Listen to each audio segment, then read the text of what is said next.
Yes, sir. Yes, Mittal, yes. Go Sir, epsilon is the electromagnetic radiation, how it interacts or deform the electron density. Yes. Yes. So Yes. what is the extent of this distortion? How easier is the interaction between the electrical field and your electronic distribution? If it is not interacting very well, that means doesn't matter how much concentration you put or how much wavelength you put, but absorbance will be limited.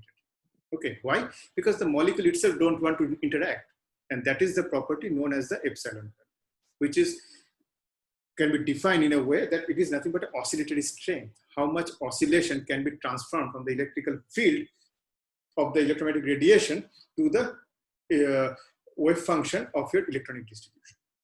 Okay, think in this way that your electronic distribution or electron density is a wave function. So there is a wave.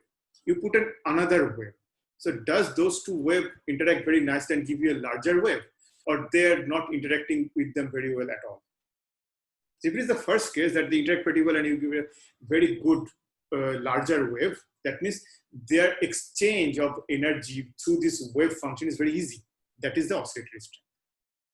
Does it make sense? Yes, sir. But it is for the ground state, na. So my confusion is how we can determine the transition by epsilon as the interaction within ground state.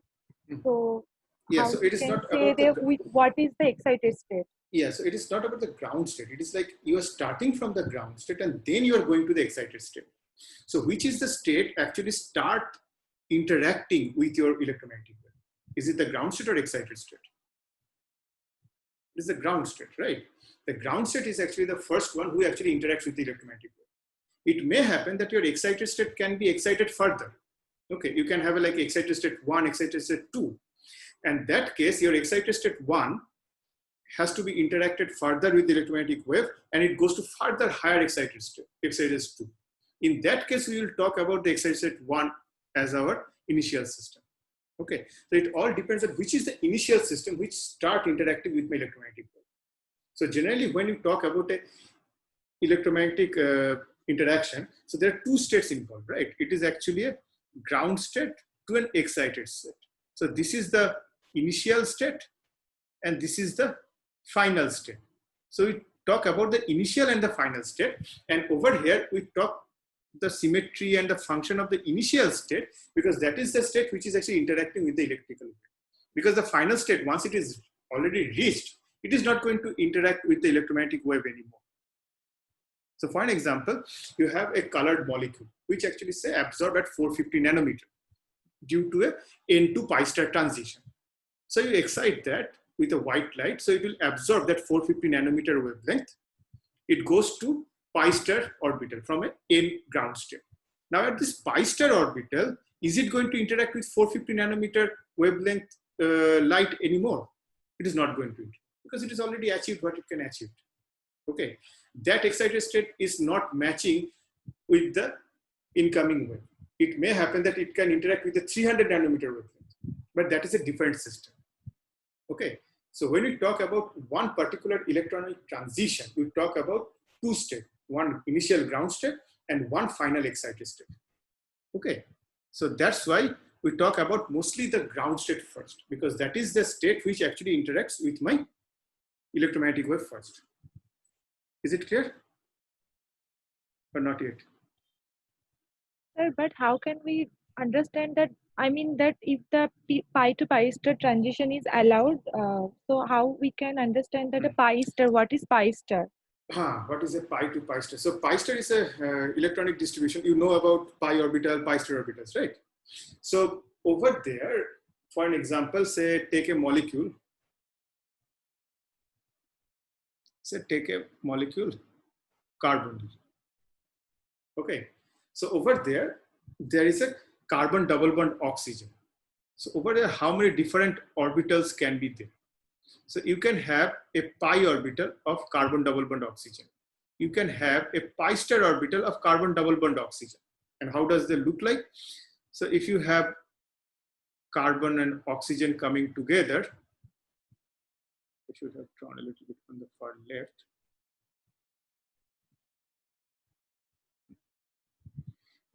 So now say these are the orbitals. And now these two orbitals can interact in two different ways. If they are in the same symmetry, what they are going to give me? They are going to give me the pi orbital. Okay, that is the pi orbital.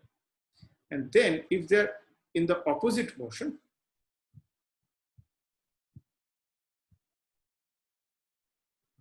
they are going to give me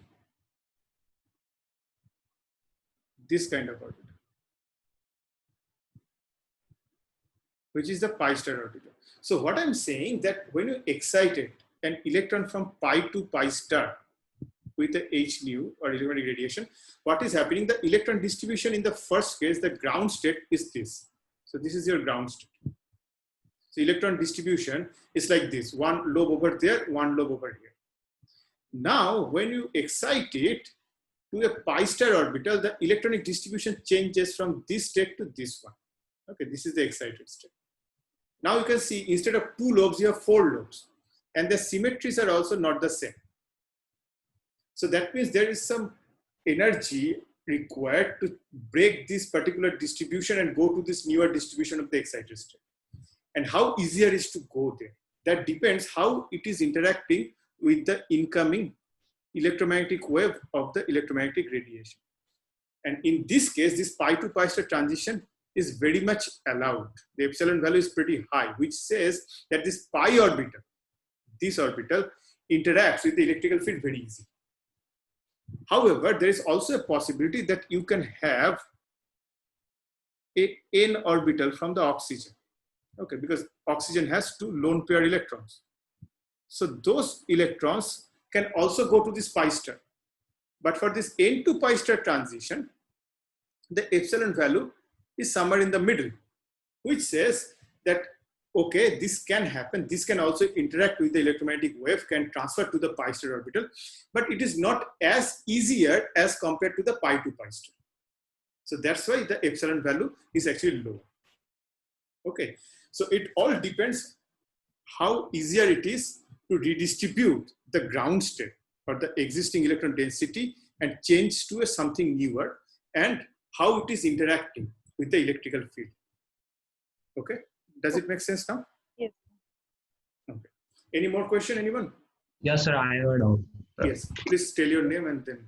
So my name is Harsha Arya. Yes, Harsha, yes, please tell me.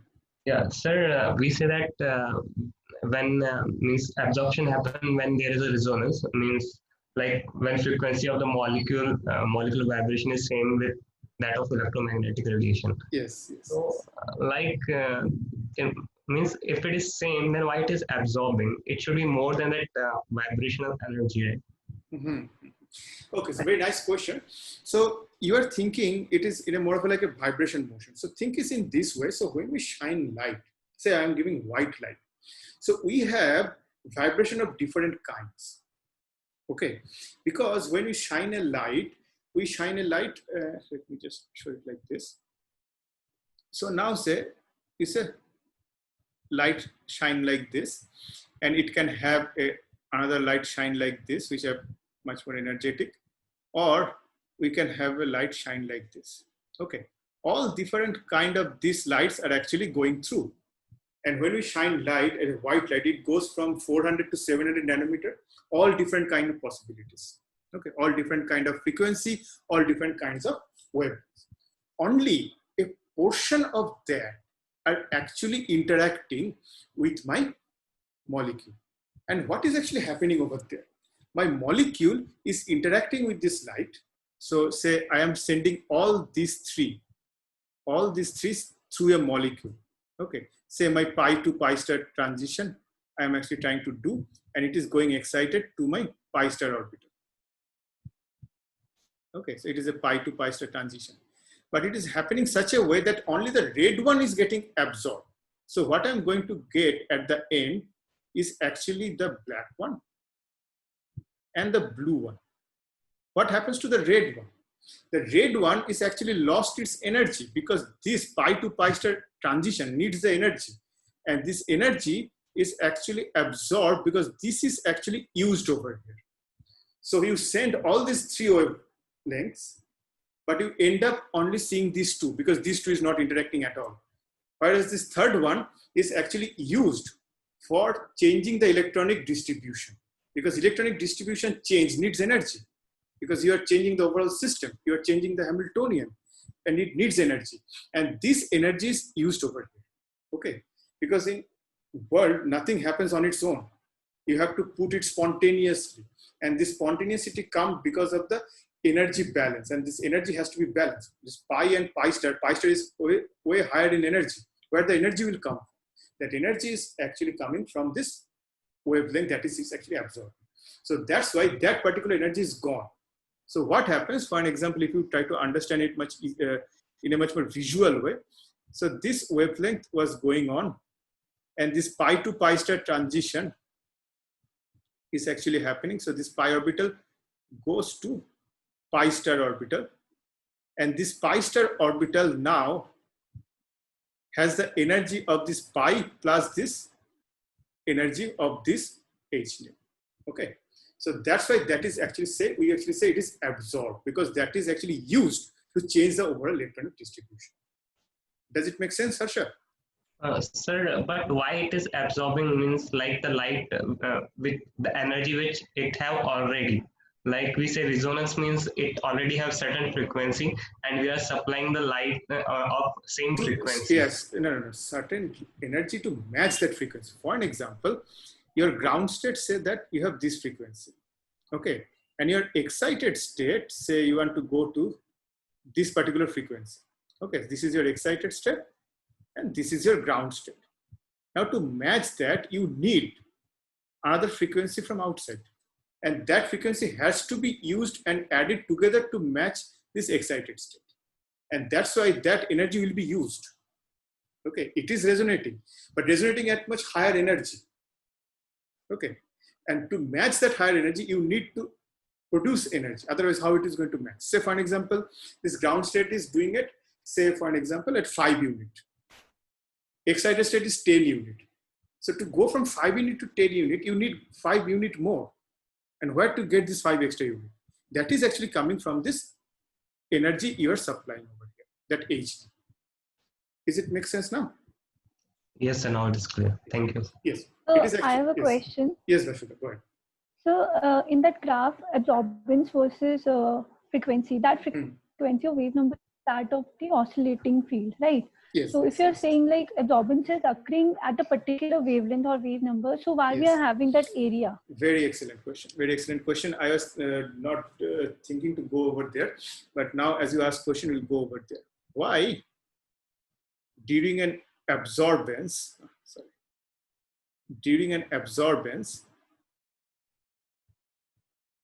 either it can be absorbance or epsilon, doesn't matter, because both of them are molecular property and absorbance or epsilon connected. And this is say like frequency.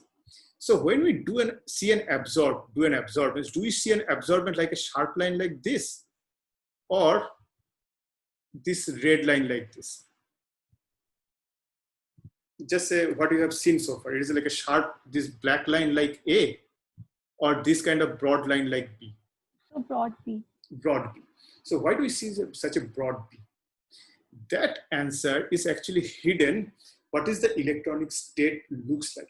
Okay. So when I'm talking about this electronic state, I'm telling you only the outside of the story. So how an electronic state actually looks like? So electronic state actually looks like this. Okay. So this is actually an energy, and this is something called reaction coordinate. I'm coming into that. What is reaction coordinate? So what is a reaction coordinate?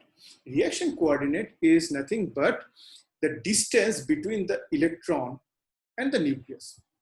Okay, if it is a one electron, one nucleus system. If you put two nuclei, then you have to find out the two nuclei and electron distance. So this is defining where the electron is in the three-dimensional area. Okay, and this energy E defines what is the energy. So if you put these two things together in two-dimensional system, it looks like this graph. If you take it to 3 dimension, it will look like a value. Okay, so it can be in anywhere X, Y, Z axis, but the energy is constant for each position. Why it is energy